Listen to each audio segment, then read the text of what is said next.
Awesome.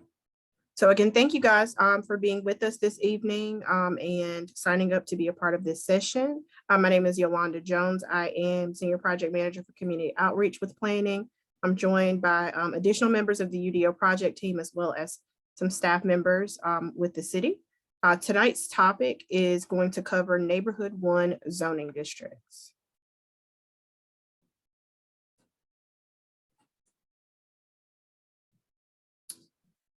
So the virtual listening sessions that we have covered over the past several weeks, and we will have an additional one next week, were selected based on public comments and feedback we have received to date. These sessions are a chance for you as the community to voice your opinions about the standards within the first draft, and they are really designed as an additional avenue for you to submit feedback on the first draft of the UDO. The goal of these sessions is for staff to listen to your feedback, your suggestions, and your concerns. And the emphasis during these sessions is on listening versus responding.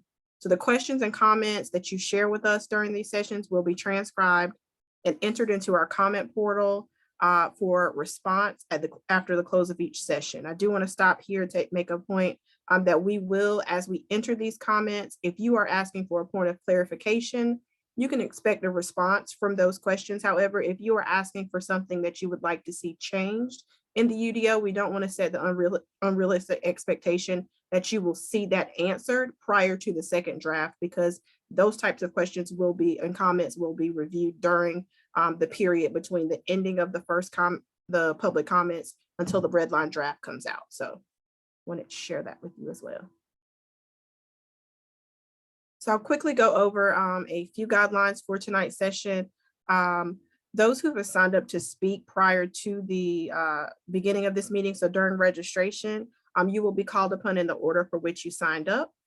Each speaker will have the floor for 2 minutes, and you will receive a request from the meeting host to unmute yourself when it is your turn to speak. And to maintain fairness, once your 2 minutes has expired, we will unmute you to move to the next person. Those who did not sign up to speak during registration but do wish to speak, you may put your name in our chat and we will add you to a queue. And once you're added to that queue, as time is permitting, and we should have time in this session, we will call you out of the queue to speak. And again, you will receive that same request from the meeting host to unmute yourself. Once we have cleared the queue, attendees may speak again. We will give you an additional 2 minutes. If I have to cut you off, and I'm again not trying to be the bad guy, but if I have to cut you off, we will try to allow you to finish your thought for an additional 2 minutes. And again, that's time permitting that we have the time to do that. We encourage attendees to share your opinions in a civil and honest manner.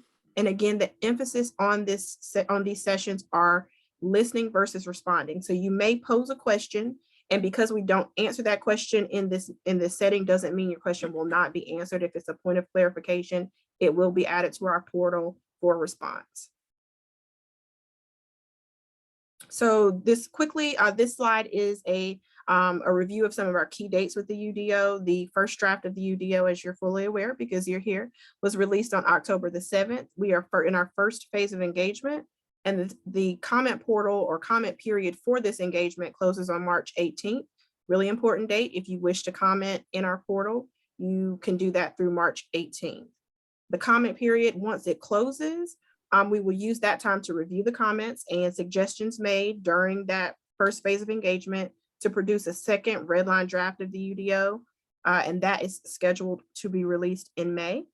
The City Council will have a public hearing in June. The Planning Committee will host their meeting for recommendation as well. And then we are scheduled for a hopeful adoption in July of this year.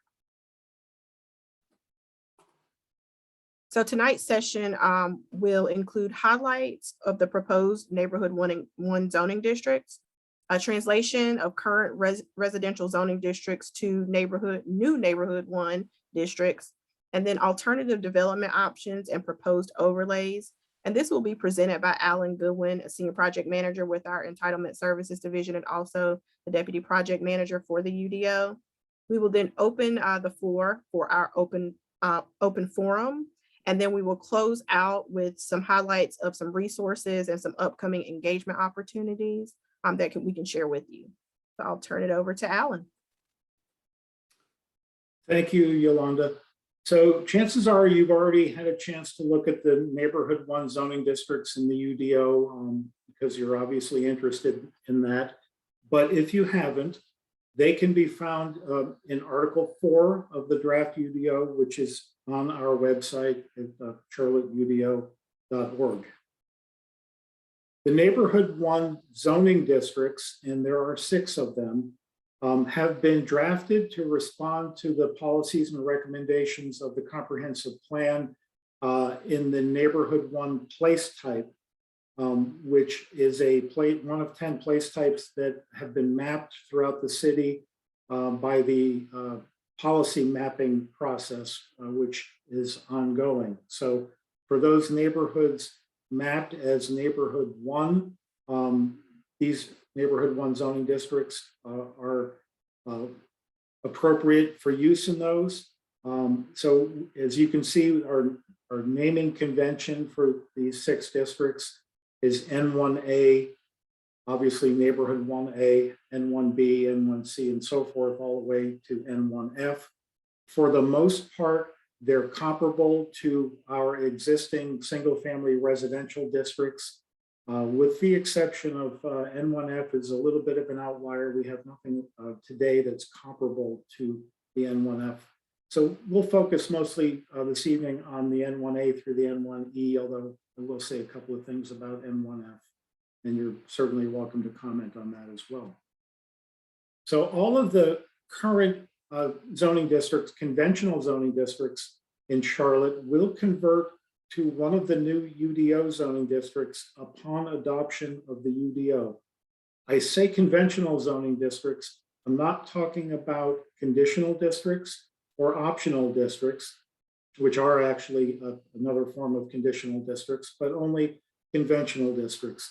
So you can see that this table lists all of the conventional zoning districts that we have today in Charlotte in the left-hand columns, the gray, and the UDO zoning district that they will translate to upon UDO adoption. But we've highlighted specifically the current zoning districts that will translate to one of the neighborhood 1 districts. So you can see that the R3 will translate to the N1A, R4 to N1B, and so forth. And then over to the right, the UR1, which is an urban residential district, will translate to the N1E district. So just a couple of things about these districts. The N1A through the N1E zoning districts allows for single family dwellings, duplexes, and triplexes on all lots, as well as quadruplex dwellings, but only on arterial streets when an affordable housing unit is provided as part of that dwelling. The N1F zoning district allows for all of those dwelling types, as well as small scale townhome and multifamily dwellings. Then all of the neighborhood 1 zoning districts allow for additional non-residential uses such as places of worship, churches, synagogues, and so forth, educational facilities, schools, parks, and also for the reuse of existing neighborhood commercial establishments under prescribed conditions, such as the neighborhood corner store. So again, focusing on only the N1A through the N1E districts, they do, as I said, allow for single family duplex and triplex dwellings on all lots, quads on arterials when an affordable housing unit is provided. We will not regulate residential density as we do now in our residential single family districts by units per acre. The minimum lot sizes will vary according to district, just as they do today in our single family districts. But the lot sizes will be the same for all dwelling types, whether it's a single family home, a duplex, a triplex, or a quadruplex. The minimum lot sizes will be the same, as will the front, side, and rear setbacks. The maximum height for duplexes and triplexes in established neighborhoods will be controlled based on the height of nearby dwellings. So we have a slide in this presentation that will talk a little bit more about that. That's an issue that's generated some discussion.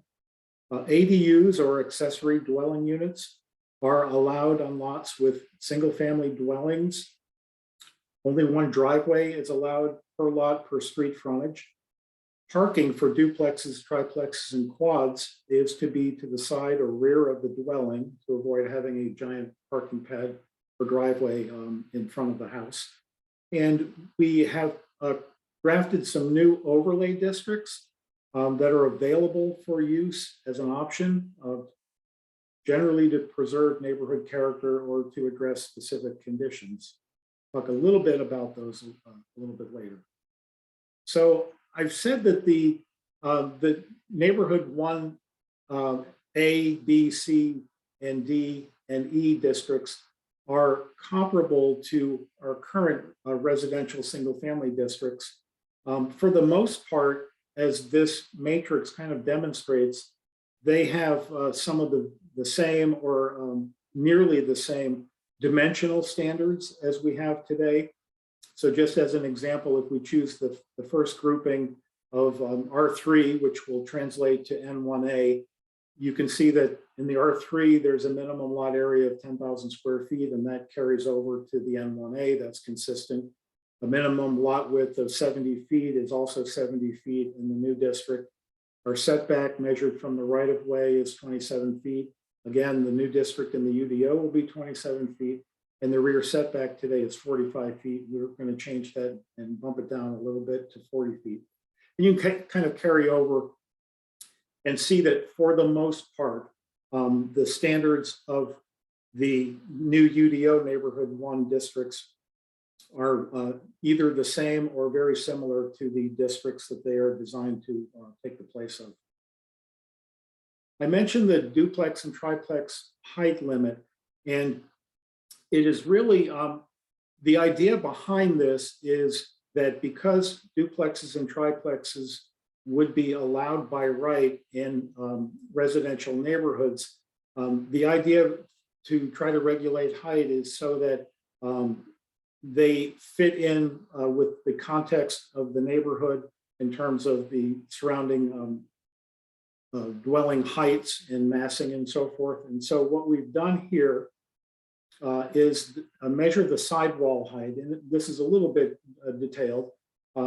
And so if you're building a duplex or a triplex on, say, an infill lot in an existing neighborhood, your sidewall height is limited to either 12 feet or the average height of the adjacent building sidewalls on either side, whichever is greater. So the scenario that I'll paint for you is if the neighborhood, the surrounding neighborhood is a neighborhood of single-family ranch houses, which are probably 1 story, and don't have a sidewall height much taller than 12 feet, chances are that your duplex or triplex, at least at the setback, at the side setback line, the sidewall height would be limited to the 12 feet. But if you're putting this same duplex, triplex into a neighborhood that already has 2 or 2.5 or even 3-story houses, the sidewall height of your duplex or triplex could potentially be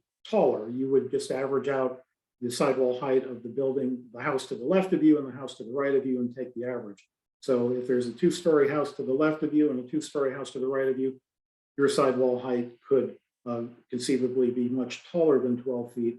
And then as you get up beyond that, you can always pitch the roof and so forth to get to the highest possible maximum height of the zoning district, which is typically either 40 feet or 48 feet.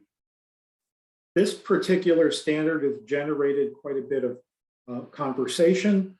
And in fact, we are having some conversation about whether this 12-foot sidewall height starting point is too low and whether it should be higher than that. And so I think in the next draft, you may see some adjustments made to this particular standard. We do have a couple of alternative development options available in the neighborhood 1 zoning districts, and they are similar to development options that we have in our current zoning ordinance. The first is our conservation residential development, which is similar to our existing cluster development. And this allows for a reduction in minimum lot sizes and setbacks, and essentially allows for more dwelling units to be built in the same area if the development, and it's usually done as a large part of a larger development, if the development preserves common open space.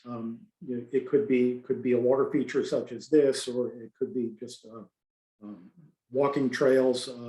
But there are a number of options. But if a certain percentage of the site is reserved for common open space, then the density, the residential density of that development can be increased. And again, this is similar to the cluster development that's available in our current zoning ordinance. And the other is a voluntary mixed income bonus, which we do have today, but it is not used as often as we'd like it to be used. And so we think we have made some tweaks to it to make it more attractive for use, hopefully for more use in the future. And we're still getting some comments on that, and this may be adjusted in the upcoming second draft as well. I mentioned that we've drafted some new overlay districts. So here they are. We have a neighborhood character overlay district, or NCO, a residential infill overlay district, RIO as we call it, RIO, and a cottage court overlay district. These can be used in the N1A through the N1E zoning districts. They are optional. So they are a request for these overlay districts can be initiated by the neighborhood, or by a developer, or in some cases even by city council. So they, generally speaking, can modify the development standards of the underlying zoning in these overlay districts. I want to point out, though, that they cannot be used to restrict the permitted uses in the underlying zoning. So, for example, if duplexes and triplexes are allowed in the underlying zoning, you can't use the overlay district to restrict those uses, but you can modify things like building height and setback and some other standards for the use of these overlay districts. So that concludes my brief review of the Neighborhood 1 zoning districts, and I'll turn it back to Yolanda.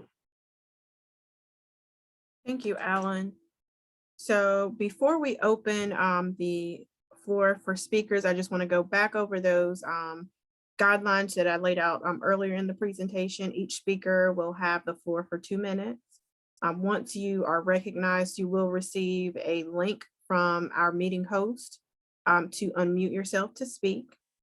To maintain fairness, once your 2 minutes has expired, we will move to the next person. And then if you have been sitting here and you've just decided you really want to speak, please add your name to the chat. And we can add you to our queue to speak as well. We definitely will have time, just based on the number of people registered to speak. We will definitely have time to pull you up to be able to speak. And if I do have to cut you off while you're speaking, we will hopefully have time permitting for me to allow you an additional 2 minutes to finish your thought. Please keep in mind, as you are sharing your thoughts here, this is just an additional format or forum for you to share your feedback.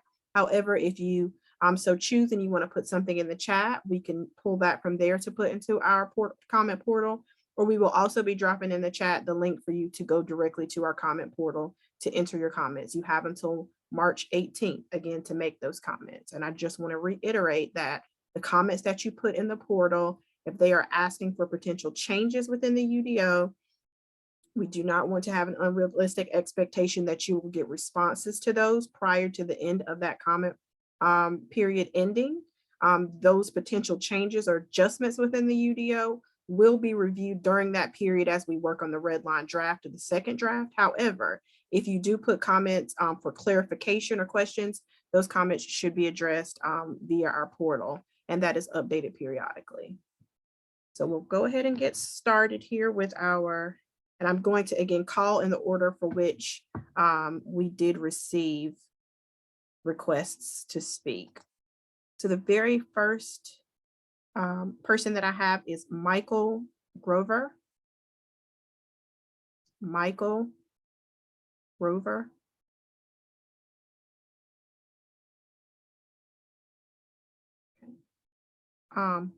Toya Ewing. Toya Ewing. Kendrick Ivy.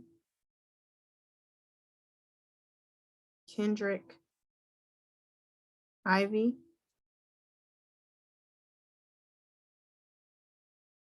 Chris Kearns. Chris, Yes, I'm hi, here. you have your 2 minutes. Okay. I wanted to, I'm just going to read it. The original draft does not allow accessory dwelling units to be built on single-family lots where there's an existing duplex. However, it will allow a triplex to be built on those lots. There are lots of these small, affordable duplexes on corner lots all around town that the city has stated it desires to keep because they're naturally occurring affordable housing. And yet the policy encourages people to tear those duplexes down in order to be able to build a brand new triplex, instead of just simply adding a new accessory dwelling unit to the existing lot. That means we end up with 3 more expensive units when we could have had 2 affordable units and 1 new unit. It seems counterproductive to the stated desire of retaining as many of these naturally occurring affordable units as possible. I would encourage you to allow accessory dwelling units to be built on lots that have existing duplexes. I have 2 of these duplexes myself, and I get regular offers from people who want to tear them down and build something new. I was hoping with the new ordinance to be able to add an affordable new accessory dwelling unit on each lot while keeping the existing affordable units. The current draft will not allow me to do that. Unless it is modified, it will make no economic sense to keep those existing duplexes. Thank you. Thank you very much, Mr. Kearns.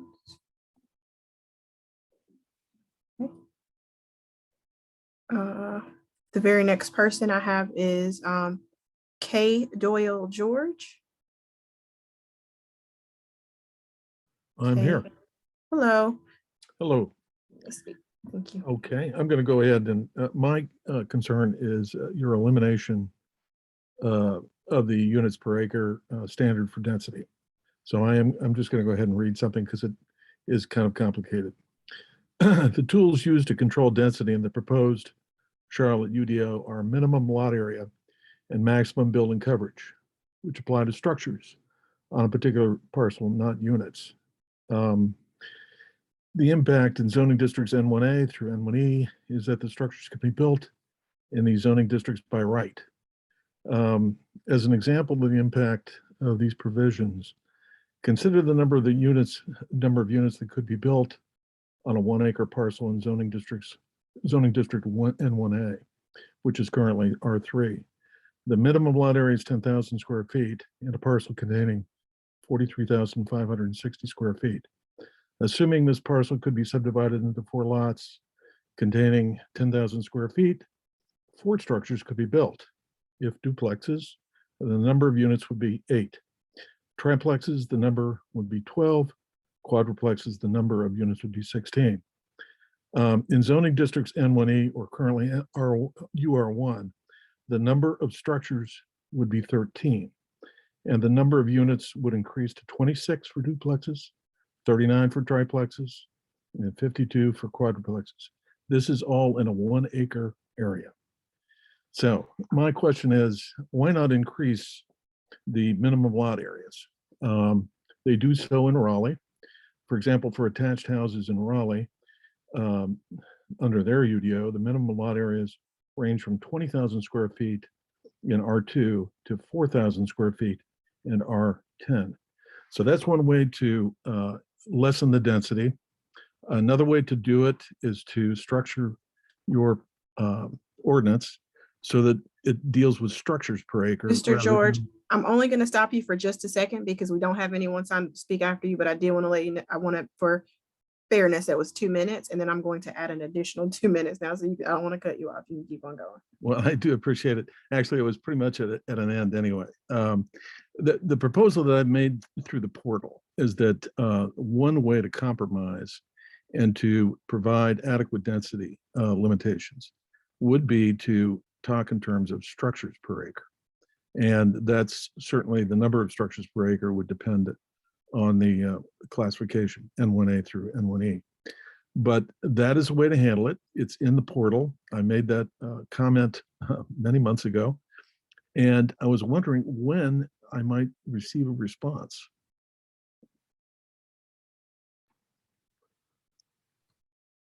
Thank you for that. And just as a point of clarification, if you're asking for a response for a potential change, and I'll just reiterate this for the group, a potential change within the UDO, then that will not come until the red line draft. If for some reason it's a point of clarification though, you should be receiving a response for points of clarification or questions about what is currently in this draft. But if we're getting anything from anyone that's asking us to make additional changes, those will be taken in consideration after March 18th as we work through for the second draft of the UDO. I don't want that to have, be any type of confusing. Thank you for that, Mr. George. Have you? That is actually, we had those are all of our registered speakers for this evening. However, if you are within the session and would like to speak, please feel free to add your name to the chat. Add your comment to the chat if you would not like to speak, but would like to capture that. Or again, you can add your comment to the portal. Mariah did drop in the link directly to the portal for comments. Gonna wait just a second to be sure we've captured everyone who wanted to speak this evening though.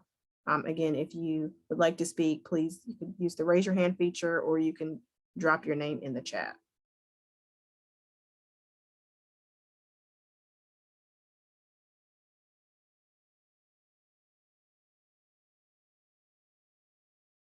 Okay, so we will go forward with the remainder of our presentation.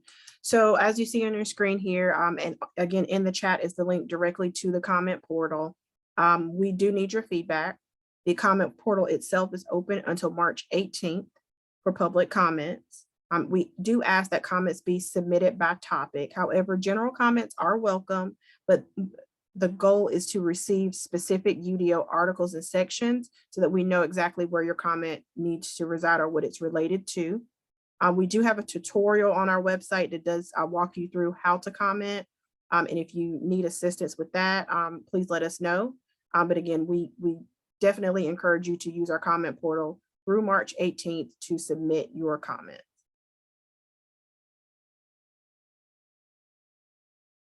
And then finally, some additional engagement opportunities. I first want to highlight some resources on our website. We do have a helpful resources tab where you can find a highlight summary and other resources such as our Choose Your Interest video series that walks you through how the UDO affects different situations and different groups. So please take a look at that. We also have one additional engagement opportunity for Thursdays with the UDO and these virtual listening sessions next week for parking. These sessions are offered 12 to 1 and then 6 to 7 on each Thursday that we host those. The sessions are recorded, so meeting recordings, slides, chats, and transcripts are posted within 2 business days on our website. So you can go back and actually view. If you've missed one and you wanted to go back and just listen to that, it will be on our website. In addition to that, we do have all of the virtual conversations around these topics and others that we hosted previously in our engagement phase that are more of a presentation about what these are. And if you would like to go back to those, they are available as well. Please keep in mind as you're registering, just as you did for this session, the registration is available on our website for our engagement opportunities. And that's where you can find any upcoming engagement opportunities as we go forward with our second draft and we provide any additional outlets for engagement. Okay. So that is the end of our presentation. If you again would like to share any of your thoughts, the chat is open. You can let us know. We can pull you back to the queue. Yes, so Mariah, if you would not mind, we've gotten a request to share the exact page where the recordings are listed. She can do that in our chat as well.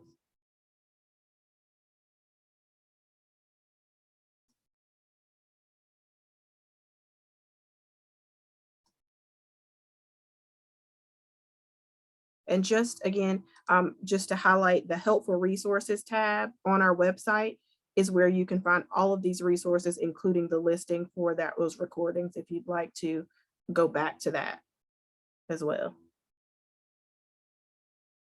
It's a wealth of knowledge, so I definitely encourage everyone to use it. Well, thank you everyone for attending this evening. We truly appreciate your feedback and comments. And we look forward to more comments that you will leave in our portal.